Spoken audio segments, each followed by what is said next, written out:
For 23 years, revelation was coming down from the heavens to the earth, guiding, correcting, warning, and uplifting humanity through Prophet Muhammad sallallahu alaihi wasallam. And don't you ever wonder, after all those years, after everything that was revealed, what were the last words Allah chose to send down? What did Allah say to us through His final messenger that would remain as the final advice to humanity until the end of time? Because when something is ending, the last words are never random. They are chosen with purpose.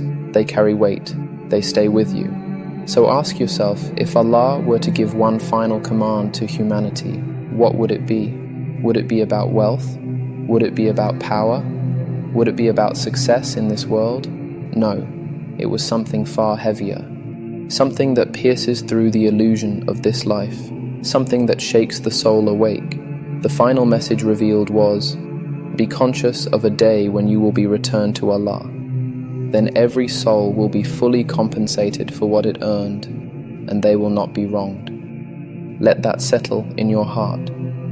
Not live your best life, not follow your desires, not enjoy while you can, but fear a day when you will be brought back to Him. A day you cannot delay, a day you cannot escape, a day where no excuses will remain. For your entire life, you have been traveling. Every breath you take is not random. It is one step closer to your meeting with Allah. You think you are building a life, but in reality, you are running out of time. Look back for a moment. Years have passed, maybe decades, and suddenly it hits you. Where did it all go? The days you wasted, the nights you sinned, the moments you knew Allah was watching, but you still continued. And now imagine standing there, on that day, when everything is exposed. There was a man who realized this late in his life. 60 years had passed him by, and when reality struck him, he broke down. He said, "My journey is long, my provisions are little, my strength is weak, and death is chasing me." Think about that. That's not just his story, that's ours. How much have we prepared? How many sins have we hidden from people but never from Allah? We were careful, so careful about what people think, about how we appear, but careless when it came to the one who sees everything. A scholar once explained the meaning of the words, "We belong to Allah, and to Him we will return." He said, if you truly understand that you belong to Allah, then understand what that means. You are not your own. Your time is not yours. Your body is not yours. Your life is not yours. You are owned, and one day you will be returned to your owner. And when you are returned, you will be questioned. What did you do with what I gave you? What did you do with your eyes, your tongue, your time? What did you do when you knew I was watching? There is a question that should shake every soul. What will you say when Allah asks you?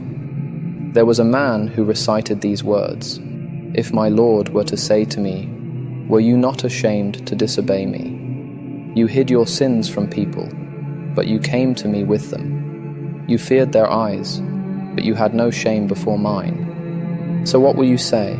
Who will defend you? Who will stand for you?" On that day, there is no hiding, no filters, no second chances, just you and your record. And now ask yourself honestly, if that meeting was tonight, would you be ready? Or would you say what that man said, "It is difficult, it is difficult." But listen carefully, it is only difficult if you continue like this. Because the response given to him was not despair, it was hope. He was told, "It is easy. Fix what remains.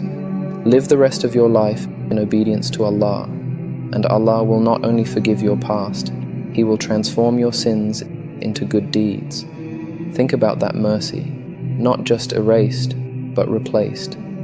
Your darkest moments turned into light, but only if you return. So don't wait, don't delay, because the final message was never about when you will return. It was about being ready before you return. Fear that day, Prepare for that day. Live for that day. Because one day, this reminder will no longer be a reminder, it will be your reality. And on that day, you will wish you listened. Ya Allah, allow us to remember you before we are made to remember this day by force. Forgive our sins, the ones we know and the ones we have forgotten. Turn our wrongs into good deeds and prepare us for our meeting with you. And do not disgrace us on the day we return to you.